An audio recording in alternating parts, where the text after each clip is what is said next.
אז היום הגענו בשעה טובה ומוצלחת לאות עין. Traduction, aujourd'hui nous sommes arrivés à la bonne heure, à la lettre Ain. D'accord? Il est possible que cette lettre, Mayesh. Comment tu dis à la bonne heure? Besha Tova Besha. Utzlachat. Ah, Béchat Tova. Non, pas d'intervention. Tu écoutes? Okay, Oula, voilà. j'ai pas les nerfs là. Hein? Bon. Non. Sha'a Tova, à la bonne heure. Sha'a Tova. Hein? L'heure qu'elle est bonne. À la bonne heure. Ok. Mutzlachat, du verbe le'atzliach, réussi. C'est une expression en hébreu que nous sommes arrivés à un moment important qui est l'étude de la lettre Ain. C'est-à-dire, alors d'abord la lettre Ain se prononce avec la gorge, d'accord? Ain. Donc je n'ai pas de Ain, d'accord? Je n'ai pas de Hain. C'est-à-dire Ain. C'est-à-dire, moi qui suis un séfarade bon teint, je réussis quand même à dire, à prononcer la lettre Ain. Ain. Avec la gorge. Bon, alors la lettre Ain, bien évidemment, ça signifie œil. Ain, c'est l'œil. Alors, il faut préciser tout de suite que c'est le Ain, l'œil, qui s'appelle Ain, parce que la lettre Ain, c'est Ain. C'est-à-dire que l'œil vient de la lettre, et non pas la lettre de l'œil, du nom. D'accord? Ça, c'est une chose importante à retenir. D'accord? Même si... Non, c'est pas normal. A priori, il y a des gens qui vous diraient, mais non, c'est pas vrai. Parce que dans les écritures anciennes, le Ain était désigné par quelque chose de rond qui désignait un œil. D'accord? Mais nous, on a toujours précisé que c'est cette écriture hébraïque qu'on appelle l'écriture hébraïque que nous utilisons de nos jours, qui est l'écriture qui a commencé avant toutes les écritures. D'accord? Donc, l'œil vient de la lettre, et non pas la lettre qui vient de l'œil, du nom. Alors, la lettre Ain, c'est une lettre très subtile. D'accord? Il ne faut pas croire. Peut-être qu'on aura besoin de 2 cours pour l'étudier. D'accord? D'abord, on sait que la lettre Ain, elle permet ce qu'on appelle le Omek. Omek, Amok. On dit, mais c'est Amok. Amok, c'est profond. D'accord? C'est la vision profonde. La vision profonde, pour plusieurs raisons. La première, c'est parce qu'on a 2 yeux. D'accord? Donc, comme on a 2 yeux, on a à la fois la possibilité de voir la surface et on a la possibilité de voir le relief. D'accord? Si on n'avait qu'un seul œil, il est fort possible qu'on ne verrait que le plat. D'accord? Donc, c'est la notion du relief. C'est la profondeur. C'est pour ça que la lettre Ain, elle traduit la notion de Omek, en profondeur. D'accord? Comme la lettre Ain traduit la profondeur, on peut dire que la lettre Ain signifie ce qu'on appelle en hébreu Idbonenut Amuka. Lehit bonen. Tu me dis, mais c'est lehit bonen. Je mesurais. C'est quoi les... Non, ma chérie. Lehit bonen. Pas Tu mesurais? Non, où on sait ou on ne sait pas. Non, je sais pas. Non, pas du tout. Lehit bonen, c'est regarder avec attention. Animit bonen, La maim shenimtseim kan, mitbonen, c'est regarder avec attention. Hein? Oui. Les itbonen ba'omek. Et là, je retrouve à niveau mon truc de omek, amok. Je regarde avec profondeur. Ok? Il y a tout de suite je te laisse parler, il y a un verbe en hébreu, ou un mot, qui s'appelle iyun. Te makirim et tamila iyun, les ayen im ayn. Les ayen im ayn, c'est étudier quelque chose dans ses profondeurs. Les ayen, iyun. On dit par exemple Limud be'iyun. Limud be'iyun. C'est une étude en profondeur. D'accord? Quand dans les yeshivot, par exemple, on fait du pilpoul, qu'il y en a un qui dit ça, et l'autre qui dit ça, et le troisième qui dit ça, etc. Ça s'appelle en hébreu Limud be'iyun. Les ayen. Bien évidemment, les ayen, ça vient aussi de ayn. Ok?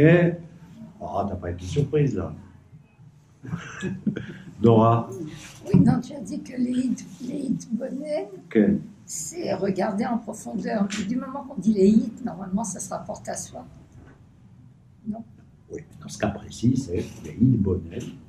Moi, je regarde ça en profondeur. Ça se reflète vers moi. D'accord? Ani mitbonen, אני מתבונן בקאמרה הזאת. Hein? Je regarde attentivement cette caméra, elle me retourne une information. D'accord? Itbonen. Itbonenut amuka. Et bien évidemment, Reia, voir, la vision. Aïn, voir, simple. Ok?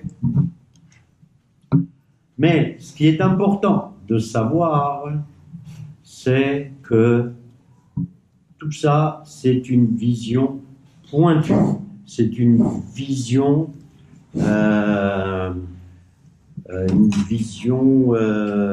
profonde. D'accord? Ayn, iyun. Ok? Par exemple, on prend un passage de la Torah de Bereshit et, je cite, Vetipachana, tipakachna enei shneem veyedu karumim em. Tipakachna enei shneem, leurs yeux se sont ouverts et ils ont découvert qu'ils étaient nus. Hein, on parle de Adam et Ève. Avant, ils étaient nus. Hein, ils étaient nus. Mais leurs yeux n'ont pas pris conscience. À la limite, on va dire, il n'y avait pas de miroir. D'accord. Mais ils pouvaient se regarder. Voilà. Non, il est à poil. Bon, ben, elle disait, mais tiens, il est à poil. D'accord. Donc, leurs yeux se sont dessillés et ils ont vu qu'ils étaient nus. Ah oui, ils étaient nus. Ils avaient la vie. Vous n'avez pas la notion de honte, c'est ça? Non, attends. D'abord, première règle, tu n'interviens pas sans lever la main. D'accord? Donc, tu lèves la main. Rien à voir avec la honte, parce que j'ai parlé de honte. J'ai dit simplement, c'est une prise de conscience.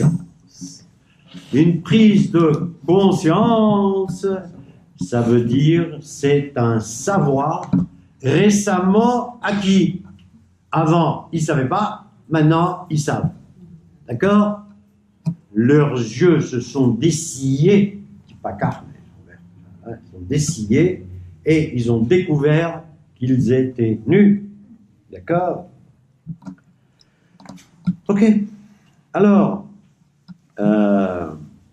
il est clair que cette vision en profondeur, c'est à la fois une vision sur la matière, hein, extérieure, mais c'est aussi une vision intérieure. Hein, c'est une vision intérieure. Quand ils prennent conscience de leur nudité, eh bien, ils se rendent compte qu'ils sont nus. D'accord? Avant, ils n'avaient pas conscience.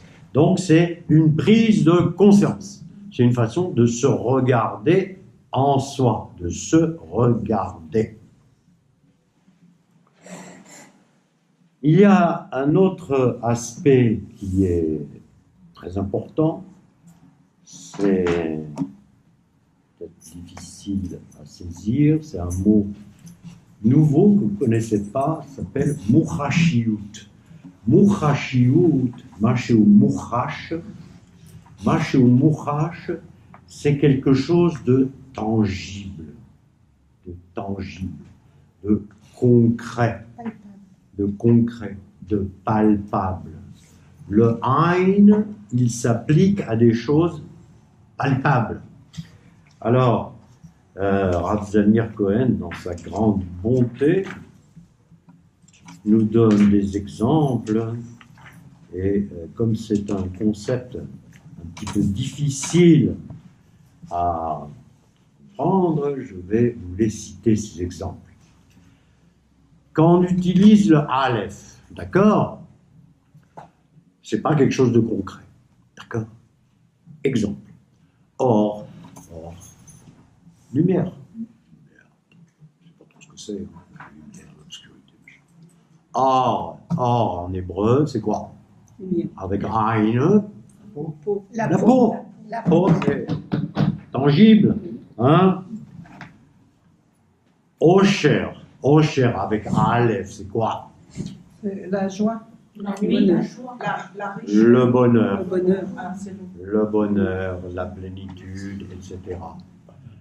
Osher avec Ein, c'est la richesse. c'est la richesse tangible. Ashir, Ani. D'accord? Ok? Ashir, Ani. Kriya avec un Aleph ou Kriya avec un Ein. Kriya, l'icro, c'est quoi? Lire. Kriya avec un Ein.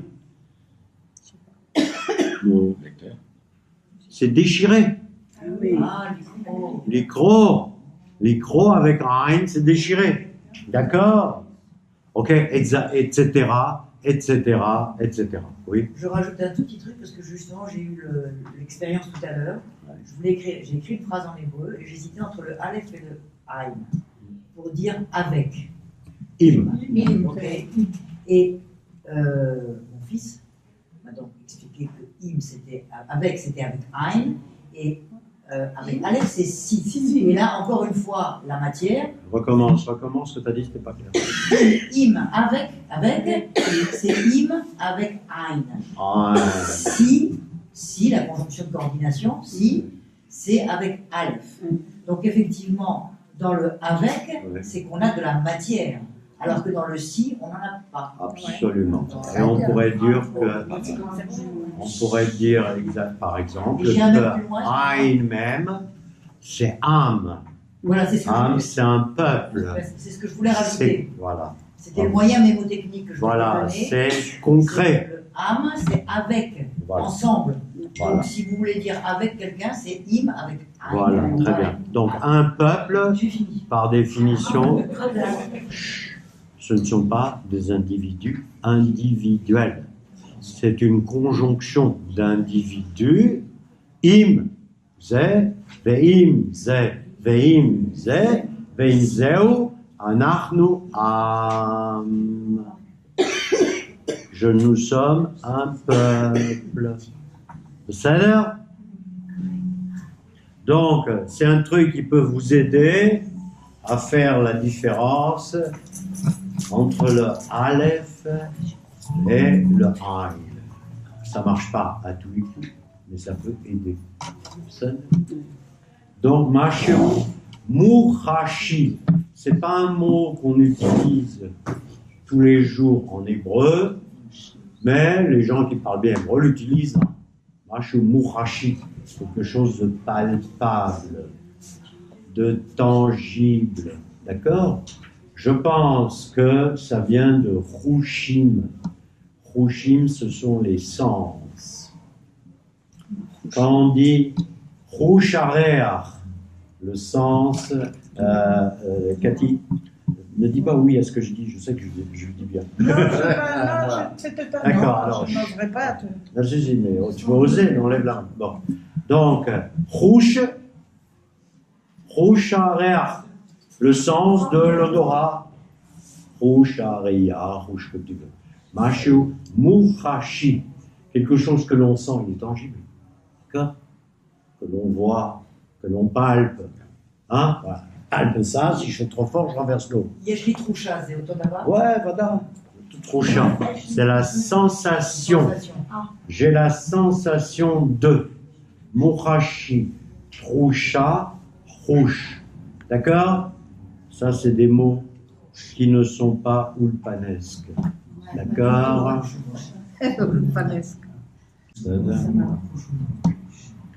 Rouche ou mort, excellent Annie. Rouche ou mort, Le sens de l'humour. voilà. À voir. Être doué pour l'humour. D'accord? Bien fait. Alors,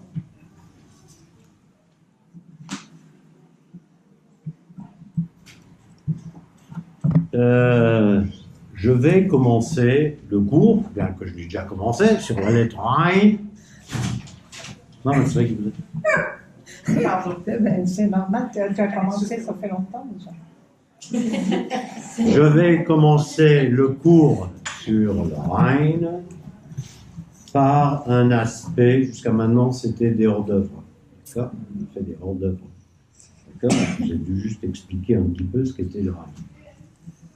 Par quelque chose qui est important, et non seulement il est important, mais il est aussi actuel. D'accord? On a étudié Mem Nun Samer Ain, ok? Samer Ain. אז אם למדנו את, איפה זה? אם למדנו את עין, סימן שהגענו, si on étudie la lettre Ain, ça signifie qu'on est arrivé à un nombre. D'accord? On est arrivé à quel nombre? Là, il faut répondre vite. Vite. 70. Plus fort, affirme-toi. Là, c'était pas sûr. Merci. 70. Non, 50. 70. Il faut que vous connaissiez tout ça par cœur. Hein. Ça, on ne rigole pas avec ça. Moi, je rigole pas. Hein. Ah bah c'est Car- bonne année là, Chivine. Voilà. Bien que je n'aime pas les interventions, ça, c'était une bonne intervention. Et c'est pour ça que je vais parler. Je sais pas, c'est combien? Regarde, non. C'est déjà assez complexe ce que je raconte. Si je fais une interro sur ce que j'ai dit, je suis pas sûr d'avoir de bonnes notes. Donc, vous vous concentrez sur ce que je raconte pour l'instant. D'accord? Bien. Aot Ain Shivim Mevatat et Shlemut Omek Achashiva Aenoshit. Ça veut dire quoi ça? La lettre Ain, elle traduit la pensée humaine la plus complète. D'accord? C'est-à-dire qu'on ne peut pas aller au-delà de 70. Ça veut dire quoi? Ça veut dire qu'il y a une expression qui circule comme ça, là. On dit Shivim Panim la Torah. Shivim Panim la Torah. On peut étudier la Torah de 70 façons différentes. Vous me diriez alors, et celui qui trouve la 71e façon d'étudier la Torah? Ben non, On le dit pas. il ne peut pas la trouver. Puisque sa 71e façon d'étudier la Torah, elle est incluse dans les 70 façons d'étudier la Torah. C'est-à-dire qu'il y a 70 façons d'appréhender la Torah. Mais la Torah entendue dans un sens très très large, hein, d'accord? Bien. Très très large, hein, c'est-à-dire sous toutes ses facettes, hein, parce que nous, on n'a même pas une façon d'interpréter la Torah, hein, donc imaginez ceux qui en ont 70, hein, d'accord? Mais ça veut dire surtout qu'il y a 70 opinions différentes possibles. Shivim deot, 70 pensées, Dea, la date. Quelle la date? Deot, Shivim deot. Quand tout, avec un, voilà, il y a 70 façons, voilà, et c'est pour ça qu'il y a un petit clin d'œil à ce qu'on appelle le Sanhédrin, vous savez, l'assemblée constituante qui existait du temps jadis, où il y avait 70 Chachamim, d'accord? Ce qu'on appelle le grand Sanhédrin, hein, parce qu'il y avait le petit, le moyen, etc., etc. Le grand Sanhédrin, capable de trancher sur tout, eh bien, il était indispensable qu'il y ait dans ce tribunal rabbinique, un Sanhédrin, c'est un tribunal rabbinique, hein, mais au grand complet, c'est-à-dire qu'il pouvait même trancher sur la vie et la mort, d'accord? Bien. Donc, il fallait qu'il y ait 70. Donc, et parce que, théoriquement, il était possible que chaque Racham ait une vision. C'est pour ça qu'il y avait 70. Donc, il n'y en a pas plus.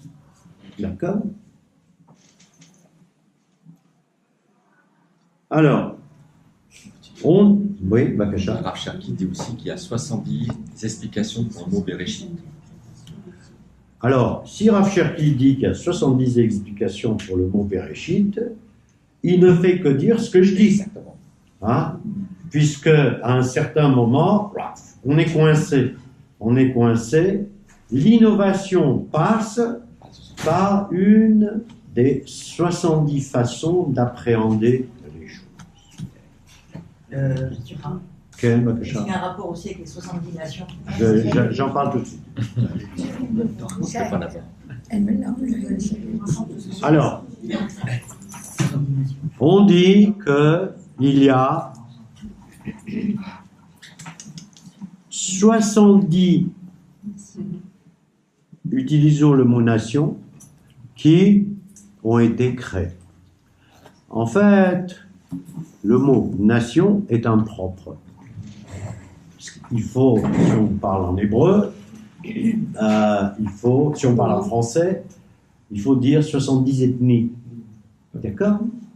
C'est pas parce qu'à l'ONU il y a 144 pingouins que, voilà, qu'il y en a 144. Non, les États se créent, se décrètent, se disparaissent, réapparaissent. Quand, si on fait le compte, si vous avez lu par exemple mon livre Ismaël et ses frères, vous auriez vu que quand je fais le décompte de tous les descendants de Shem, Ham et Yafet, j'arrive à 70. Ah, je sais pas. Non, tu ne l'as pas compté, mais je l'ai dit, je l'ai écrit. Voilà. Donc, il y a 70. Il y a 70 ethnies, pas plus, pas moins. D'accord? Donc, et on dit également qu'il y a 70 anges dans le ciel, d'accord? Melachim. L'école Ouma Yeshmelech. Chaque peuple a son ange. son ange. Malach, Melech, pas l'importance. Chaque peuple a un ange qui s'occupe de cette ethnie particulière, d'accord? S'occupe de cette ethnie particulière, et voilà, et lui, il rend des comptes à Hachem, en disant, ça va, ils sont bien ces mecs-là, il est bien, ou alors ils pédalent dans le semoule, ils sont pas bien, alors Hachem lui dit, je sais pas, tu pourrais leur donner un coup sur la tête, etc. Ok? Shivim Melachim. Okay. La même chose sur le Sar. Que? Ça rime. Ça rime. Ok, ça. Sar, Malach, Sar, en hébreu moderne, c'est un ange. C'est un ministre. En hébreu ancien, c'est un Malach. D'accord? Et c'est pour ça qu'on dit Sarei Aumot, les anges des nations. Parce que si je disais les ministres des nations, ça risque de ne pas être compris. D'accord? Ok? Il y a Sar Tzarfat, il y a le Sar Aleman. Hein? Aleman. C'est quoi Aleman? Ouais, l'Allemagne. L'Allemagne. Entendu dans un Germanie. sens large. Oui. D'accord? Voilà, avec les Sudètes aussi, hein. Vous voyez ce que je veux dire? Le Sar, le Mémouné, alors il y a trois mots différents. Il y a le Sar, le ministre, il y a le Malach, et en hébreu, il y a un autre terme qui s'appelle Amémouné Al, celui qui est responsable de. Amémouné, Amalach, Amémouné. Notez, Mémouné. Amalach, Amémouné. C'est-à-dire l'ange qui est responsable de. Mémouné Al. C'est pour ça que je rajoute Al. Ok? Donc, il y a Shivim Panim la Torah, Shivim Umod Baolam, Shivim Chachamim Basanedrin.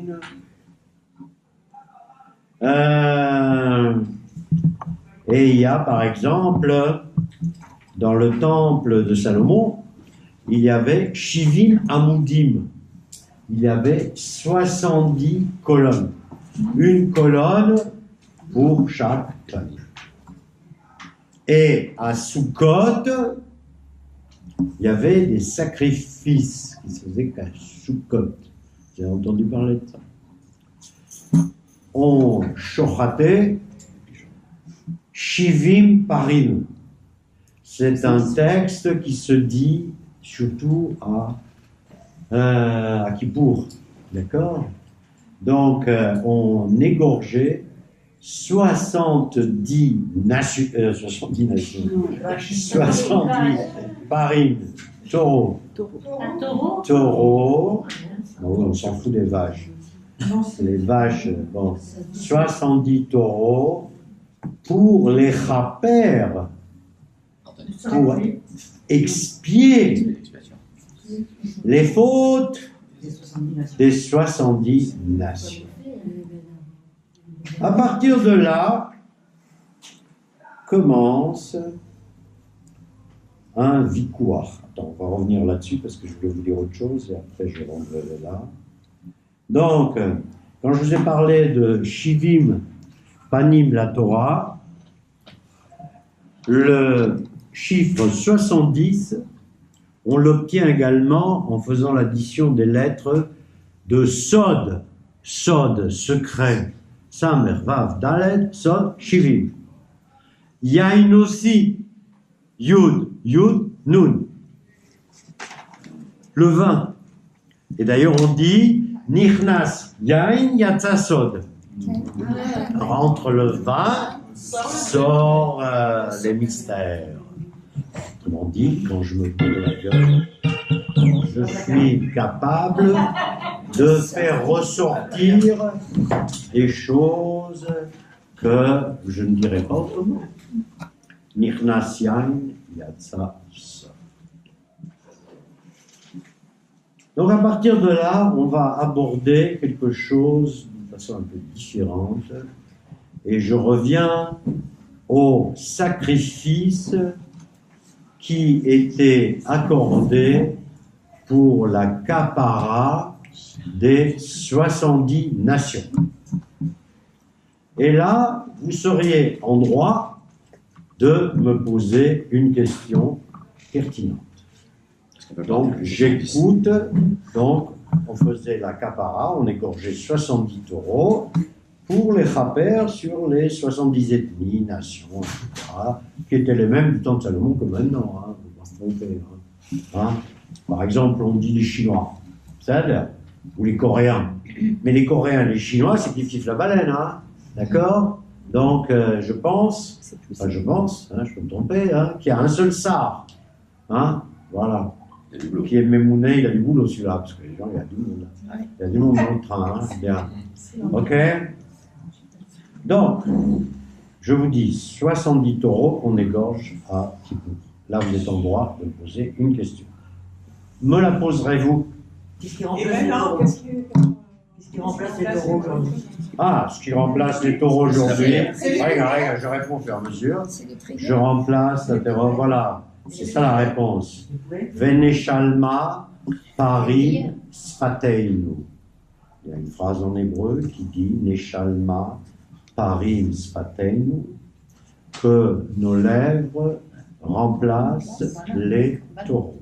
Donc c'est la prière. Neshalma Parim Sfateinu. Oui. Oui, moi je voudrais savoir pourquoi on fait aussi les caparotes pour les autres nations. Et ben voilà, Voilà. Josiane a posé La bonne. la question à laquelle je m'attendais. Bravo. Merci.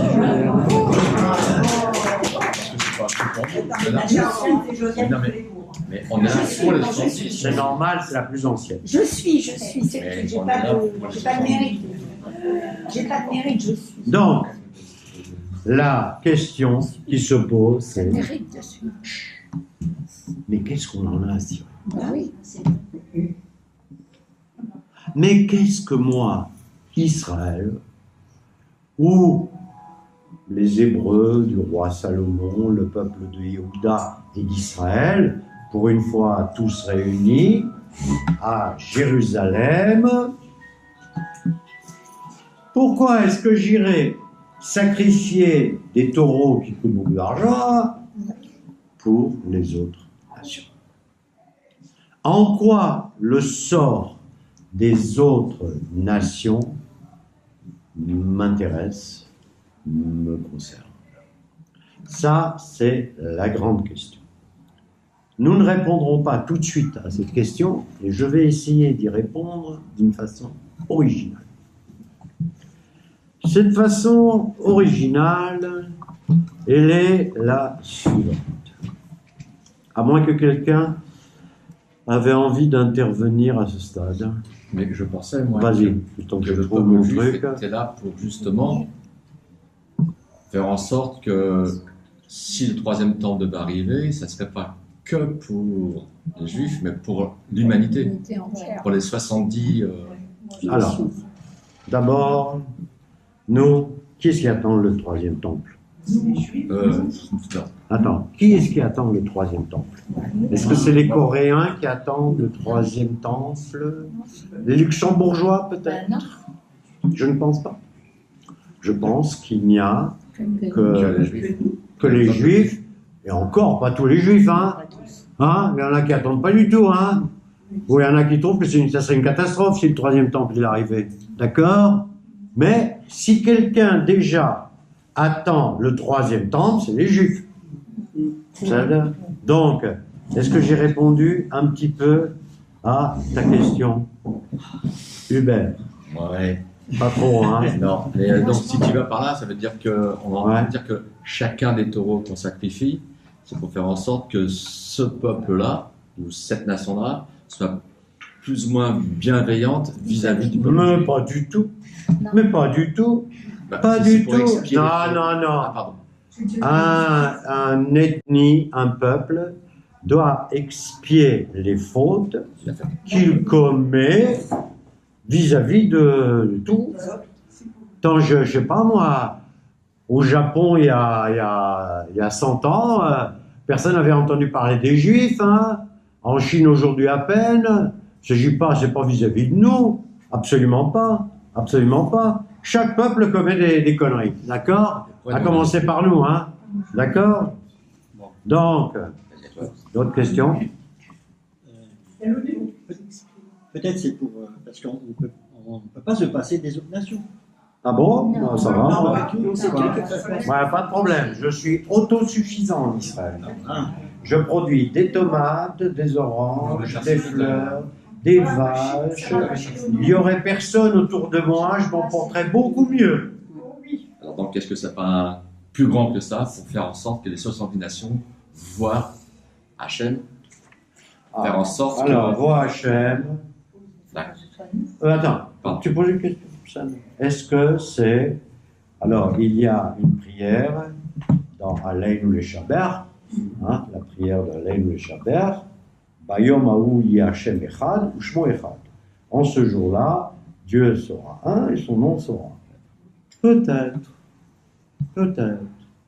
que oui, peut-être que non. C'est-à-dire, autre marque. Règle. Question, lève la main. Règle. Voilà. Peut-être que dans les autres nations, il y a aussi des gens bien, qui sont bons, qui font des bonnes actions, qui ressemblent.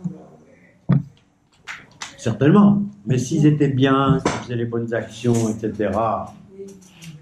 La question est, le Sar Amemouné, l'ange qui est responsable d'un peuple, il est responsable, essayez de visualiser, d'un peuple d'une façon collective.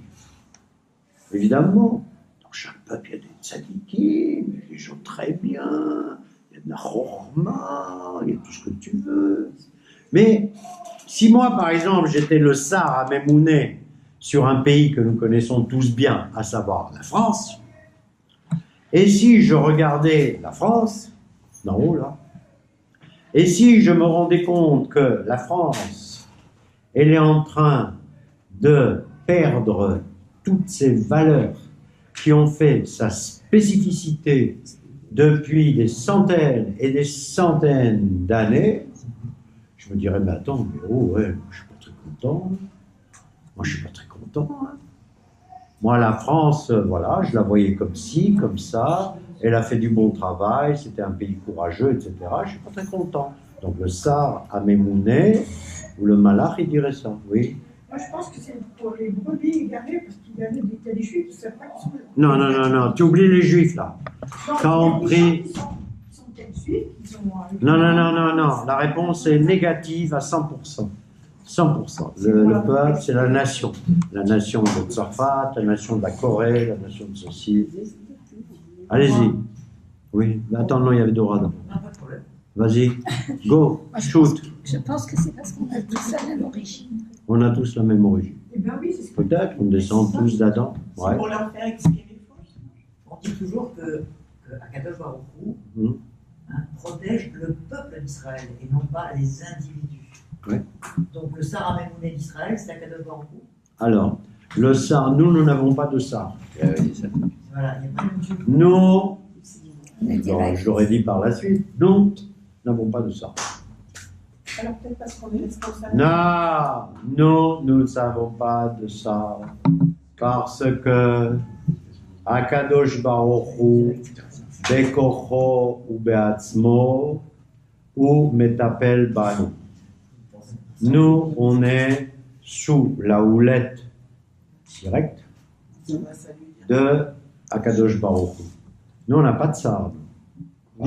Donc ça, c'est déjà une différence importante entre les nations et nous. Les nations ont un Sar, nous n'avons pas un Sar. Il y en a combien? Allez, question, yallah, j'avance pas. Il y a combien? Non, attends, il était avant toi. Donc on est à 71e. Non, il n'y a pas de 71e, il y a 70 Sarim, et Akadosh Baruch Hu, tu ne peux pas le compter comme ça. Non. Hein? Ou Melech Malchei Amlachim. Il y a Nous, on 70. n'est pas dans les 70. On n'est pas dans les 70. donc, Nous, on n'est pas dans les 70, nous n'est pas compté dans les 70. 71. Ah non, on est à... Non, on n'est Ah, pas non, on est 71. Non, j'ai compris. Pardon. C'est comme tout à l'heure. J'ai Non, compris. attends, c'est moi qui explique là. C'est comme tout à l'heure, je t'ai expliqué qu'il n'y avait pas de 71e façon de comprendre la Torah. Il n'y en a que 70. On ne va jamais à 71. Ça n'existe pas. D'accord? 70. Nous, il y a 70 anges qui gouvernent 70 nations. Nous, on est sous la houlette de Akadosh Baruch Hu. À part. Voilà. On ne peut pas le comptabiliser parmi les sarim. Alors, Ah non, il y a Hubert. Alors, cher. Non, il y a là, vite, Donc ça veut on dire n'avance pas là. que ça veut dire que s'il n'y a pas 71 Nation. peuples, nations, il n'y en a que 70, le peuple juif fait partie des 70. Non. Non, Non. Ah, Non. on peut pas avoir attends, non, t'as rien compris, non. Je dirais, Non, non. sous la houlette de Canon Barnard. Donc il a le droit de. Quand nous on comptabilise, non regarde, quand on comptabilise les peuples, regarde Ismaël et ses frères, quand on comptabilise les peuples, on arrive à 70 nations. Nous on n'est pas compris dans ces nations-là. Nous on est à part. Non. Oui. Est-ce que le peuple juif n'est pas composé par ces 70 nations? Non. Non, les nations, c'est les nations, peuple Mais juif, alors- c'est peuple juif. Alors, attends. On n'a pas Oui. 70 Non, ethnies. Non, rien à voir. je voulais savoir si c'est nous qu'on doit peut-être approcher les 70 nations. Non, attends, oui et non. C'est-à-dire que dans la mesure où on fait des sacrifices pour les 70 nations, c'est que quelque part, on a un lien vis-à-vis des 70 nations. Donc, ce que tu dis me donne l'occasion de dire qu'il y a un lien. Et moi, qu'est-ce que je suis en train de faire là maintenant, enfin, je suis en train d'essayer de faire, c'est d'essayer de trouver le lien. le lien. Hein? Pour l'instant, vous ne m'aidez pas à trouver le lien. Par contre, tu as vu qu'effectivement, on a un lien. La question, lequel? D'accord? Et pour l'instant, non, tu n'as pas de réponse là. Hein? Je vais te faire une démonstration pendant une demi-heure, si j'y arrive, pour te montrer. Servir d'exemple. Il y a un lien, on sait pas. Pourquoi on fait 70 pourquoi on tue 70 taureaux et nous, on n'est pas inclus là-dedans? C'est parce que nous. On n'a pas besoin, nous, d'expliquer. Attends, une seconde. Alors, la réponse est très facile. Tous les jours que le bon Dieu fait, nous avons, quand on étudie un peu la Torah, le Talmud, etc., nous avons, nous, les Kohanim du temple, ils sacrifient des bestiaux à toute la journée. D'accord? Hein? À Mincha, à ceci, à cela, là il y en a 2, il y en a 3, etc. Ils passent leur temps à sacrifier des taureaux, pas seulement des taureaux aussi, mais des pigeons, etc., etc. Donc nous avons, nous, le peuple d'Israël, tous les jours, nous avons nos propres sacrifices pour nous. C'est là? Un lien, universalité. Non, ça c'est des mots. Ça c'est des mots, ça. Non, ça ne veut rien dire. Si tu me le traduis en hébreu d'une façon concrète, je veux bien. Mais universalité, ça ne veut rien dire. Nous, on n'a rien d'universel, nous. Nous, on est le peuple d'Israël. Autour de nous, il y a 70 nations. On a un certain lien avec ces 70 nations. Lequel? Non. Lequel? On va voir. D'accord? Il y a une idée qui germe là, l'exemple. On va voir. Alors maintenant, on arrête et je continue. Nous, on doit être prêtre. C'est-à-dire, à moins qu'il y ait des choses très très On urgentes. doit être prêtre. D'accord? Très très urgentes. Alors la question est, est-ce que je vais arriver à actionner le cours de Rav Cherki ou pas? Même si je n'arrive pas à actionner le cours de Rav Cherki, le début, je le connais pratiquement par cœur, donc je vous le dirai. D'accord? On va voir. Faisable, pas faisable, puisque là, je ne suis pas connecté au Wi-Fi, je ne peux fonctionner qu'avec Golan. Donc on va essayer 2 secondes. Ça marche pas, je vous en parle. Ça l'air? C'est sur YouTube, non? Tu m'envoies. Non, tu n'arriveras pas plus que moi. Non, je remettrai. Non. Oui, je comprends. Alors, on ne peut pas, c'est pas grave. Donc, on a beaucoup parlé de 70 jusqu'à maintenant. Aïn, Umot Olam, Shivim Panim la Torah, Shivim Parim, Shivim ceci, Shivim cela. Mais, excusez-moi, il y a un truc qui ne va pas là-dedans, ça a été dit tout à l'heure par quelqu'un. On vient de fêter nos 70 ans. Si je regarde, par exemple, sur le net, prenons par exemple ce truc extraordinaire qui s'appelle Facebook. Fes avec F-E-2-S-E-S. Facebook, le book des fesses, d'accord? C'est une merde, hein, quelque part, hein, auquel je fais partie, j'ai plein d'amis, etc. Mais in fine, c'est une merde. Bon, il faut quand même le savoir. Je n'ai pas vu, moi, aucune analyse intéressante sur le chiffre 70 qui s'applique à l'État d'Israël. Rien. C'est le... Voilà, c'est le... Rien. Nul. Rien d'intéressant. De temps en temps, c'est dit, ah, c'est joli, 70. Il y a, comme je l'ai dit sur le Hein, il y a un omek, il y a une profondeur dans ce chiffre 70 qui traduit la notion de Hein. Comme je vous ai dit que la lettre Hein a donné naissance à l'œil, et c'est pas l'œil qui a donné naissance à Hein.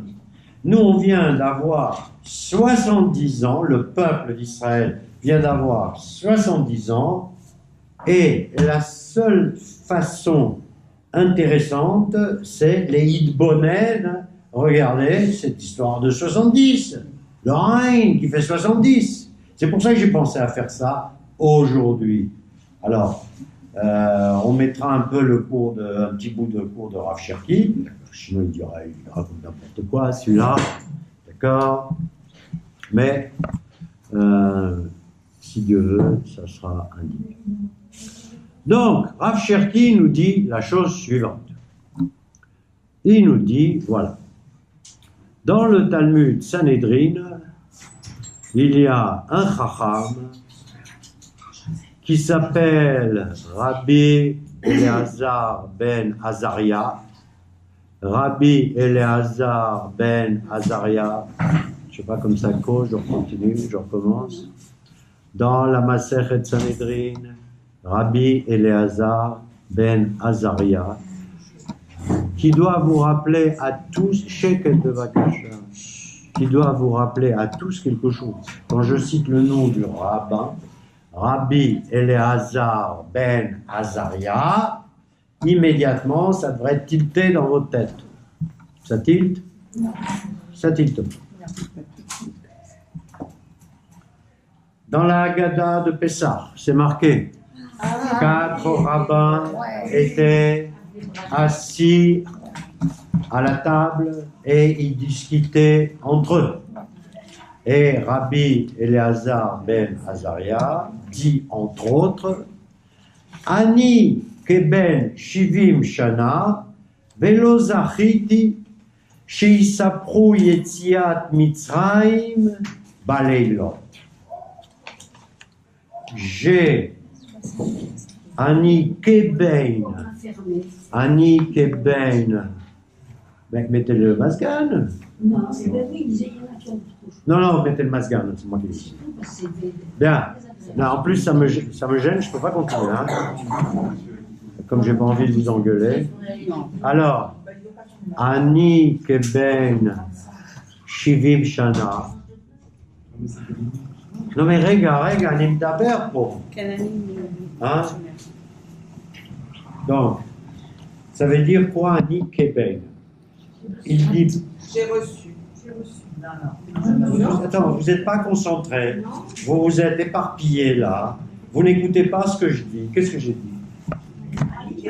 Ani keben shivim shana. Ça veut dire quoi? Je suis comme un homme Je de suis 70 comme ans. un garçon de 70 ans. comme un enfant. J'ai 70 ans. Je suis comme si j'avais 70 ans. Keben shivim shana. Velo zachiti. Messipur yetiat Mitzrayim. D'accord? Donc Rabbi Eleazar ben Azaria, qui apparaît ici dans la Pessah, au moins il est cité. Ce qu'il dit n'a pas grand intérêt. Le seul intérêt qu'il a, c'est qu'il prononce le mot Shivim Shana, 70 ans. Et en fait, on sait qu'il avait 18 ans. Et c'était le plus grand chacham de sa génération, à part Rabbi Akiva, etc. Et il avait le mérite, à 18 ans, de siéger avec les 3 autres chachamim bien plus âgés que lui. Alors, et Rabbi Eleazar ben Azaria nous dit Rav Shirki, Yemot al Mashiach Shivim Shana. Les jours du Mashiach, c'est 70 ans. Yemot à Mashiach. Pas Shnot à Mashiach, Yemot à Mashiach. C'est-à-dire les jours du Mashiach, la période du Mashiach, Yemot, c'est comme ça vient de Yom, la période du Mashiach, c'est 70 ans. Et il nous dit, attention, ne vous trompez pas, je n'ai pas dit Yemei Amelech HaMashiach. Je n'ai pas dit les jours du roi Messie. Parce que Yemei Amelech HaMashiach, ça veut dire que le Mashiach a vécu 70 ans. D'accord? Mais il ne dit pas ça. Il dit Yemot HaMashiach, c'est ici Rabbi Eleazar ben Azaria, et il dit Yemot HaMashiach Shivim Shana. La période messianique, 70 ans. Première information. Deuxième information, il nous dit, ça veut dire quoi? Et il nous dit, le seul qui peut nous éclairer sur le sens du mot Yemot HaMashiach, c'est le Rambam Maïmonide dans le Mishneh Torah. Et il nous dit, le Rambam, que Yemot HaMashiach, c'est uniquement Ribonut Am Israël Be'artso. C'est Ribonut, vous savez ce que ça veut dire Ribonut? Je l'ai dit souvent. C'est la souveraineté. Souveraineté, c'est-à-dire qui ne dépend pas des autres nations. Souveraineté, Ribonut, Resh Aleph Bet Nun Vav Taf, Ribonut Am Israël Be'artso. C'est la souveraineté du peuple d'Israël sur sa terre. 70 ans. Et donc, si on se reporte à la citation du Rabbi Eleazar ben Azaria, rapportée par Rav Shirki et expliquée par le Rambam, ça veut dire que nous sommes souverains. Le Ham Israël est souverain sur sa terre depuis 70 ans. Ça tombe bien. Il y a quelques jours, on a fêté le 70e anniversaire de l'État d'Israël. État d'Israël à 70 ans. Donc nous sommes arrivés à être ribonim sur notre terre 70 ans. Et les Yemot HaMashiach, la période messianique, ce n'est jamais que les 70 ans que nous avons vécu. Non, ça veut dire qu'on est en pleine heure. On est au début. Non, C'est la fin. voilà, Hubert a compris. C'est la fin. C'est la fin de Yemot HaMashiach. C'est-à-dire, alors, je sais que c'est un peu difficile, donc je vais essayer d'être C'est clair. l'avenir maintenant. D'abord, il faut bien... Attends, laisse-moi. Il a été un peu elliptique, comme on dit. Pardon, désolé. C'est pas grave. Alors, on commence. Yemot HaMashiach, c'est pas comme Yemei Amelech HaMashiach. Yemei Amelech HaMashiach, comme disent nos amis Lubavitch, Yechi Melech HaMashiach Leolam Vaed. Il dit que vive le roi Messie pour l'éternité, en se référant à l'heure à Rabbi Schneerson qui est mort. Mais eux, ils estiment qu'il vivra pour l'éternité. Mais eux, ils s'adressent à une personne spécifique. Bon, elle est morte, elle est vivante. Pour eux, ça ne fait pas trop de différence. D'accord? Puisque ses écrits restent. D'accord? Donc, quelque part, il est toujours là, quoi. Hein? Bien. Donc, c'est pas ça que veut dire la phrase Yemot HaMashiach Shivim Shana. Yemot HaMashiach Shivim Shana, ça veut dire que le peuple d'Israël est atzmaï, est libre depuis 70 ans. Yemot HaMashiach, c'est la atzmaout du peuple juif. C'est comme ça que nous l'explique le Rambam Maïmonide. Le Rambam nous dit la phrase suivante. Il dit, entre la période messianique, celle que nous vivons, et les autres périodes que nous avons vécues, quelle est la différence? Et il nous apporte la réponse. C'est dans le langage du Rambam, il appelle ça Shiaboud Malchuyot. Shiaboud Malchuyot, ça veut dire que nous sommes sous la tutelle des nations. Shiaboud Malchuyot. Autrement dit, pour le Rambam, qui est quand même ce qui se fait de mieux dans la matière, hein? Bon, hein? Voilà, Maïmonide, il dit, entre les temps d'avant et le temps du Mashiach, il n'y a que un seul paramètre qui est que nous ne dépendons pas des autres nations. Est-ce que ça c'est clair? Ouais. Non, pas tout à fait. Depuis que Ben Gurion, Voilà. il a dit אנחנו מכריזים בזאת על הקמתה של מדינה ישראל היא ישראל. Ok? Celui, le Mashiach, c'est Ben Gurion, dans ce cas précis. D'accord? Où il fait partie du système. D'accord? D'accord? Donc, la période Meshichite a commencé en 48. Arbaes Iyar. Ok? Au mois de Iyar. D'accord? Bien.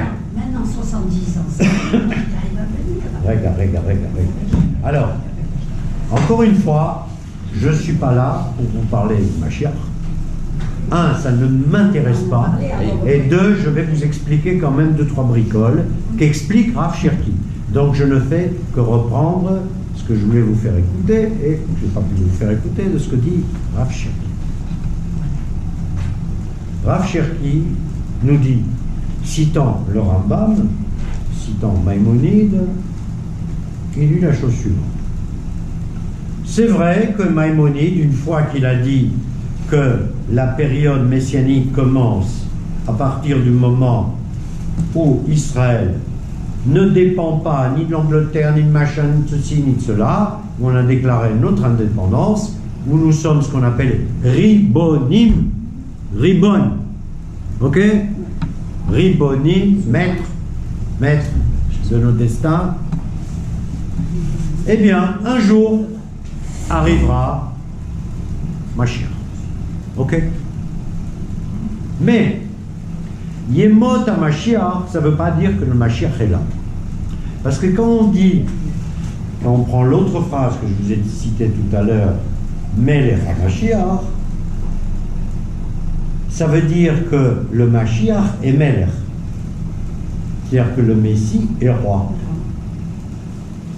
Or, à ce que je sache, il n'y a pas de roi ici.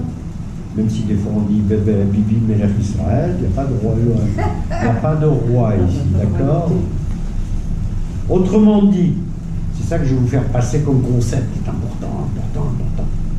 C'est que la Atzmaout, la Ribonout, là tout ce que vous voulez de Eretz, de Israël sur sa terre, ne passe pas pas nécessairement par un régime de royauté.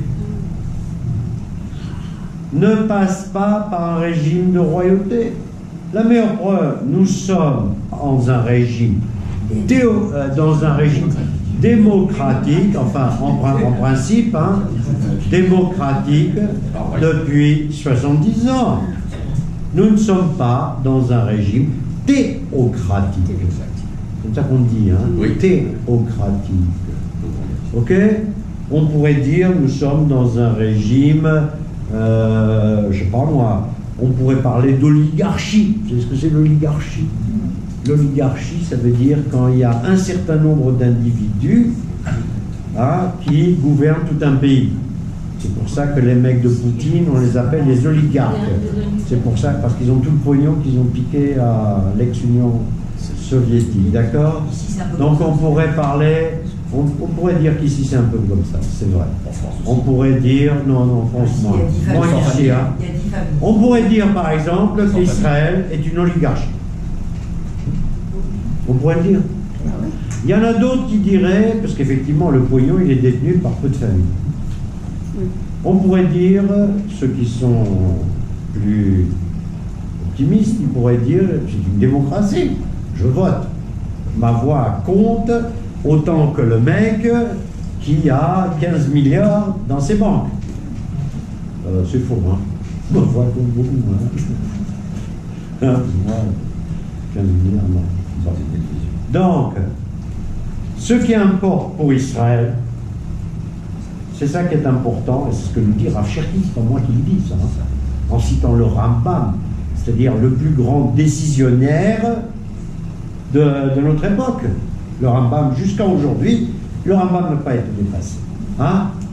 Mi Moshe ad Moshe, lo haya ke Moshe. De Moshe à Moshe, hein, il n'y a pas eu d'autre Moshe. D'accord? Et après, non plus à ma connaissance. Donc, et le Rambam, il en parle longuement, je ne vais pas vous traiter ça maintenant, bien que c'est un sujet qui moi m'a toujours intéressé, donc ça c'est dans le Sof de Sanhedrin du Rambam. Il nous parle des différentes conditions dans lesquelles les Juifs vivront en Israël quand ils vivront d'une façon atzmaït. Et il nous dit, il n'y a pas grand-chose qui va changer, vous savez.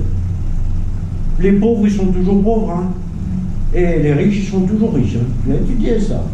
Bon. Etc., etc.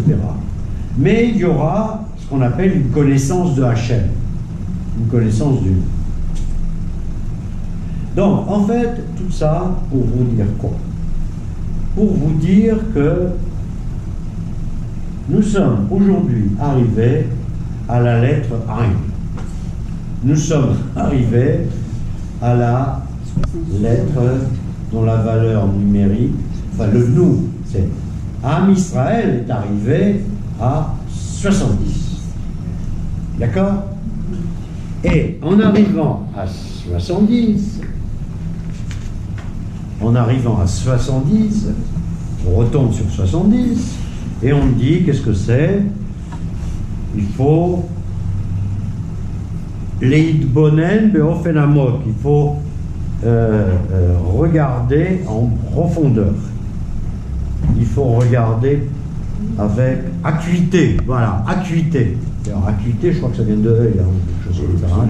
Acuité, voilà, acuité. Regarder avec acuité, ça veut dire il faut essayer de comprendre. La question, c'est qu'est-ce qu'il y a à comprendre? Tu veux poser une question? J'aimerais bien comprendre une chose, tout ça. Vas-y. Après les 70 ans, est-ce qu'on peut faire encore les carottes pour les autres nations? Alors, attends, on va y venir à ça, c'est une bonne remarque. C'est une bonne remarque. Alors, oui, autre remarque? Y a-t-il un lien avec les 70 ans de l'homme, les 70 ans de l'homme, après 70 ans, c'est du bonus, non? Ok. Oui, on peut le dire, mais non. Non, ok. C'est pas ça qui est intéressant. C'est pas ça qui est intéressant. Ok. Ce qui est intéressant, c'est autre chose. Oui. Ok. Allez-y, vas-y. Quelle est la durée de vie du premier et du deuxième temps? Mais ça n'a pas d'importance. Ça n'a pas d'importance. C'était 400 ans, après c'était, je sais pas, 300 ans. On s'en fout. Ils ont duré ce qu'ils ont duré. Voilà. Ils ont duré. Excuse-moi d'apporter cette réponse, mais c'est pas pertinent. Ça n'apporte rien. Alors, ce qui apporte quelque chose, c'est de citer la fin du cours de Rav Cherki. Voilà. Ça apporte quelque chose. Parce qu'au moins, lui, c'est un chacham. Nous, on ne l'est pas. Lui, il l'est. Bien. Et il nous dit la chose suivante. Il nous dit le peuple d'Israël est autonome, ribonne sur sa terre depuis 70 ans. Le peuple d'Israël a toujours éclairé les nations. Toujours éclairé les nations. D'accord? Il les a surtout éclairées à l'époque où on avait des Névim, des prophètes. D'accord? À l'époque prophétique. D'accord? Quand un prophète parlait, lisez les prophètes, ça vaut le coup. Il y a même certains, on s'appelle les prophètes, les petits prophètes. Les petits prophètes, c'est pas parce qu'ils sont moins profonds que les autres, c'est parce qu'ils ont moins de place que les autres dans le Tanakh. D'accord? Lisez le prophète Amos, par exemple. Si vous lisez le prophète Amos, il a une page et demie, lui, dans le Tanakh. Il n'est pas très content parce qu'il n'a qu'une page et demie, alors que d'autres prophètes, ils en ont beaucoup de pages. Mais attention à la profondeur. Bien. Donc, quand il y avait la prophétie, elle s'adressait pas à Israël. Un prophète, c'est quoi? Un prophète, c'est un intermédiaire qui reçoit le Dvar Hashem et ensuite qui le transmet aux hommes. Écoute qui voudra. D'accord? À l'époque, effectivement, du premier temple, ça a été dit ici, je ne sais pas par qui, il est évident qu'il n'y avait pas que les Juifs qui venaient au temple. Les nations venaient au temple. Il y avait des représentants des nations. Quand aujourd'hui vous allez à Jérusalem, à Sukkot, le jour où le peuple d'Israël sacrifie 70 nations, tu as des représentants, sans doute, des 70 ethnies qui sont là. Ils sont là. Ils sont là pourquoi? C'est ça la question. Pourquoi ils sont là? Circuler, il n'y a rien à voir, plus qu'à voir. Ils sont là pourquoi? Alors c'est là où le Rav Cherki apporte son ridouche, qui n'est pas vraiment un ridouche, puisque c'est la pensée de tout le Mahon Meir, c'est la pensée de tous les rabbins et des sionismes religieux, etc. Des gens sérieux, j'entends, pas des rigolos. Les rigolos, n'importe quoi les rigolos. C'est nous avons quelque chose à dire aux nations. Nous avons un message à leur transmettre. Ils attendent de nous qu'on parle.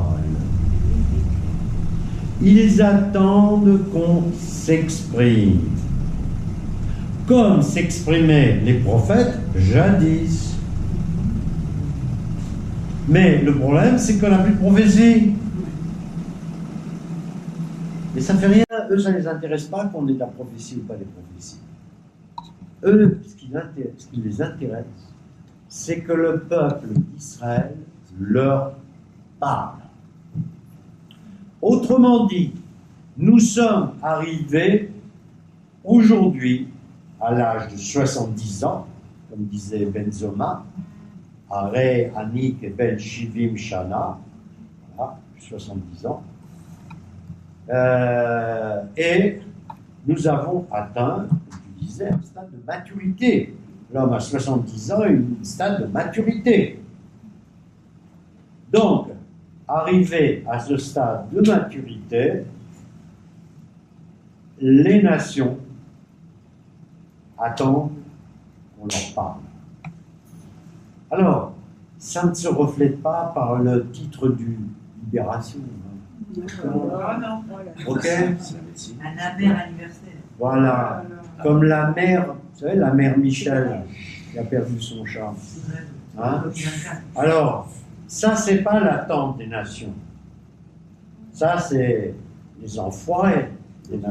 Voilà, c'est ceux qui vont se faire taper par l'ange à Mémouné sur Tsarfat. Voilà, ils vont en prendre la tête. Bien. Je parle de attente profonde. Et maintenant, quelle est cette attente? En quoi elle consiste? Nani nana. C'est quelque chose de très complexe. Pour le Rav Cherki, il y a déjà une première chose à faire. Voilà. Puisqu'il a créé, avec des tas d'autres gens, etc., le Centre mondial Noachide, d'accord, qui est destiné à apprendre aux gentils des nations, c'est comme ça qu'on dit, pas aux goy, aux gentils des nations, ce que sont les lois noachides et comment on peut se rapprocher à la fois d'une certaine éthique, d'une certaine morale et aussi de Hachem en respectant des lois citées dans la Torah sans pour autant devenir juif. Chas v'chalila, ça va, on est assez juif. Déjà, quand on n'est pas nombreux, on se tape sur la tête. On applaudit. Déjà qu'on n'est pas nombreux, mais qu'on se tape sur la tête. Mais si on commençait à accepter tous ceux qui veulent être juifs, de façon fondamentale comme ça, hein, wow, d'accord, bien. Bien que les convertis en général soient plus mémouchmaïm, comme on dit, soient plus Pointu. non, pas pointus, sont pointus dans rien du tout. Ils sont plus dociles, voilà. Ils sont plus dociles, ils font ce que leur dit. D'accord? D'accord. Donc, Rav Cherki, il a commencé, voilà, il faut commencer par expliquer les lois noires. C'est son point de vue. D'accord? Moi, c'est pas vraiment le mien. D'accord? Donc, on dit Cholek al-Rabbi. C'est-à-dire, ce qu'il fait, c'est très bien. Parce qu'il paraît qu'il y a de plus en plus de gens qui se raccrochent aux lois noachides. Mais comme je ne vous ai pas parlé des lois noachides, c'est un peu un mot en l'air. Il y a 7 lois noachides, etc. On ne va pas rentrer dans le détail. Regardez chez votre meilleur ami Google, c'est quoi les lois noachides? Donc, mais d'une façon plus fondamentale, Rav Cherki dit quoi? Il dit ce qu'attendent les autres peuples chez Titradesh Anevoa et Israël. Ils attendent que la prophétie revienne en Israël. Titradesh, les Titradesh, revenir à nous. C'est-à-dire qu'ils attendent qu'il y ait à nouveau des prophètes en Israël. Peut-être pas des prophètes 100%, hein? Peut-être des prophètes 50%, hein? Peut-être des prophètes 10%, mais en attendant qu'il se passe quelque chose. D'accord? Bien. Or, si on regarde ce qui se passe en Israël, d'une façon, comment dirais-je, mouchachite, concrète, comme la lettre Aïn, si on regarde voilà, avec les yeux, hein, c'est de voir qu'est-ce qui se passe en Israël. Je regarde la télé, je vois, tous les jours, il y a 25 petits Syriens qui traversent la frontière pour se faire soigner. Libération, n'en parle pas. Non, non, en général, on les vire. Mais peu importe, on les vire. Ils sont guéris, on les reconduit chez eux. S'ils doivent se faire tuer, autant que ce soit chez eux. Mais nous, on les a soignés. D'accord? Personne n'en parle. Personne n'en parle. Nous, on est, soi-disant, la nation innovante. D'accord? On n'a pas encore les prophètes, mais on a Waze. D'accord? Voilà, on a Waze. C'est quoi un Waze? On a Mobileye. Pourquoi Waze en anglais? Ça veut dire quoi en français? Les chemins. Ouais, c'est Prononcé ouais. à la Waze. Mais c'est prononcé à l'étoilière. C'est pas ça, Waze. Waze, c'est la notion de... Collaboration. Non, attends. Waze, c'est... J'arrive pas à trouver le mot, ça va venir. Situation. Non, pas du C'est tout. l'orientation. C'est effectivement l'orientation, Waze, mais c'est surtout la notion du sorcier. Sorcier. Wazer. Voilà, Waze. Weezer. Autant la même chose. Weezer. D'accord? Oui. C'est le mec qui fait. Wizard, c'est un magicien. Magicien. Weezer, sorcier, magicien, etc. Dans le monde entier, on demande son chemin, on appuie sur le bouton et on retrouve son chemin. Sauf miraculeux. Ça vient d'ici. Bah oui. La voiture, elle se dirigera bientôt. Oui. Intel. Mobileye. Via Intel. Donc, peu importe. Via Intel. Mobileye. Les gens, ils verront désormais sans lunettes, avec 3 gouttes, etc. Waze, toujours Waze. Donc Waze, c'est la vision, c'est l'œil. C'est aussi la parole, c'est aussi la vision. Vous savez comment on dit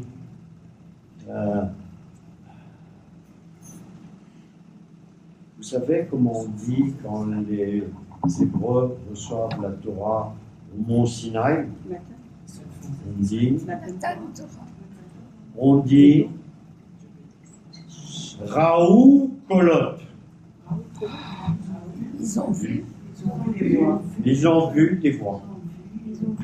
Des voix. Comment peut-tu en voir des voix? Des voix. Vu des voix. Bah oui. Les ondes. Pourquoi vous ne m'écoutez pas là? Non, c'est marqué. Au lieu de me contredire. Non, c'est marqué. Puisque tous les Chachamim se sont penchés sur cette phrase. D'accord? Et il y a des explications jusqu'à Adoda Hadasha sur qu'est-ce que ça signifie voir des voix. Alors il ne s'agit pas de dire ils ont vu des ondes, ils ont vu ceci, ils ont vu cela. Il faut d'abord étudier tout ce que disent les Chachamim, 70 panim la Torah. En fait, ensuite, quand on a vu tout, on a étudié ce qu'on dit déjà les Chachamim, on va voir si on est capable de voir autre chose. En règle générale, ça va rentrer dans une des 70 facettes. D'accord? En attendant, voir des voix, c'est une chose a priori un peu déconcertante, surtout si on sait que ça se passait à 3300 ans. Hein. À ce moment-là, on ne parlait pas d'ondes courtes et d'ondes longues et de machins, etc. D'accord? Donc, c'était la notion, ils ont vu. Ils ont vu des voix. Voilà. Donc, c'est toujours la notion de Waze. D'accord? Donc, le peuple d'Israël, enfin Israël, consciemment ou inconsciemment, d'après moi d'une façon complètement inconsciente, envoie des messages. Envoie des messages. Donc c'est un petit bout de prophétie, ça, envoyer des messages. On dit, on est une armée de SS, d'accord? Et on tue les petits garçons à la frontière. Si on veut bien, et il y a des gens qui veulent bien, il y a des gens qui regardent, si on veut bien regarder code à Moussari chez Tzahal, le code éthique de Tzahal, et si on veut l'étudier, d'accord, on verra que on est quand même une des armées les plus morales. Le message, la prophétie ne passe pas trop bien. Ça, c'est vrai, ça. Hein? C'est vrai. Mais on est encore jeune. On n'a jamais que 70 ans. D'accord? Mais ça passe. Ça passe d'autant plus que quand vous regardez les journaux, les Facebook et les machins, on a l'impression qu'on est 1,5 milliard d'habitants ici. C'est vrai. D'accord? C'est vrai. Puisqu'on ne parle que de nous. Donc, que les messages soient faux, embrouillés, inexacts, mensongers, rancuniers, méchants, jaloux, etc., genre, nous, on fait ce qu'on peut. D'accord? Mais, ce que dit Rav Cherki, c'est que il y a une attente. Il y a une attente, et il dit que ça d'ailleurs, il y a une attente que le peuple d'Israël s'exprime, Veshetarzo nevoa les Israël, et que la prophétie revienne. Quelqu'un a posé la question, est-ce qu'on va continuer à sacrifier les taureaux? Évidemment. Vous savez, finalement, un chiffre, c'est qu'un chiffre. Hein. Alors, on peut toujours dire nani, nana, etc. Mais un chiffre, c'est un chiffre. D'accord? Et personne n'a dit qu'on va respecter à la lettre et que 70e anniversaire, il va se passer ceci, il va se passer cela, etc. Si vous voulez voir les grandes prophéties de ce qui se passera à la fin du temps, vous étudiez le Gaon de Vilna, ce qu'on appelle le Gras, il avait tout prévu, lui. Hein. Il avait prévu la création de l'État d'Israël, il avait prévu la guerre de 69, 68, il avait tout, 67, il a tout prévu. Hein. Donc, c'est pas ça le problème. Ça peut être, ça peut être cette année, ça peut être une année prochaine, mais globalement, on attend. Ouais. Moi, j'ai une petite explication. Vas-y. Que les sacrifices ont été remplacés par toutes les prières journalières que l'on fait. Exact. C'est exact. C'est exactement ce qu'il a dit. Exactement. Ouais, c'est pas grave. C'est pas grave. Non. Tu as raison. Il faut le redire. Tu as raison. Et comme j'ai dit, Neshalma parim sfateinu, que nos lèvres remplacent les taureaux que nous sacrifions. Nous ne sacrifions plus de taureaux, nous ne sacrifions plus rien sur le temple, sur l'autel, etc. Mais nous faisons des prières. Et à un certain moment, et ça se termine toujours à Alein ou les Shabbat, donc la prière qu'on prononce 3 fois par jour, à ce moment-là, on prie pour les autres nations. On prie. Et on dit à l'éveil qu'ils soient moins cons qu'ils ne sont. C'est ça en fait. Hachem leur envoie la lumière. On prie dans les synagogues en France, mais pas seulement en France, ma chérie, partout. Hein. Moi j'ai appris un truc aujourd'hui, hier. Vous savez ce que Poutine mange au petit déjeuner? Et bagels. Caviar. Des matzot. Des matzot. Il se fait livrer en matzot. Il est très pote avec le grand rabbin de Moscou, Poutine. Ça, je savais. Il est très pote avec le grand rabbin qui fait bien attention à le fournir à ce qu'il mange pas de matzot. Et il dit, c'est ce que je digère le mieux, j'adore ça, les matzot, j'en prends à tous mes petits déjeuners. Il est en exil depuis longtemps. Il est dans le désert depuis longtemps.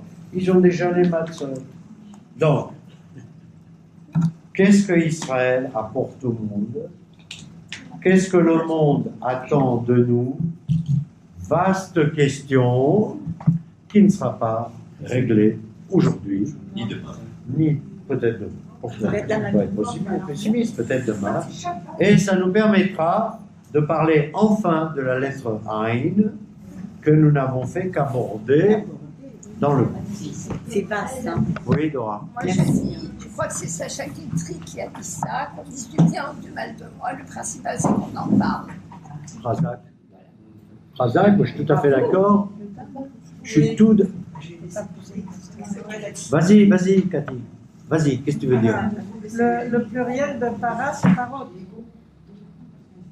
Para, libéral para. Le pluriel de vache. Para, parole. Mais il a dit Parim, c'est le pluriel de Parim, c'est par. Il y a para, c'est une vache. Par, c'est un taureau. Et parim, c'est parole. Oui. Est-ce que tous les prophètes avaient les mêmes prophéties? Ah non. Oh, non, ma chérie. Ah non, ça sert à rien. Sinon, s'ils avaient les mêmes prophéties, ça sert à rien d'imprimer tous les prophètes. Ah non. C'est pas ça. Non. Sa question, Il faut les étudier. c'est parce que les prophètes. Je te conseille vivement. Ils n'étaient pas tous en même temps. Il y a, Mais est-ce que il y a ce qu'on appelle ils voyaient la Bible en français. Ouais, c'est Hein, de la Bible en français. Les prophètes sont traduits en français. C'est que la Oui. vérité est écrite. Zéo. Tu as celui qui est allé à C'est un peu. Sodome. Bon, c'est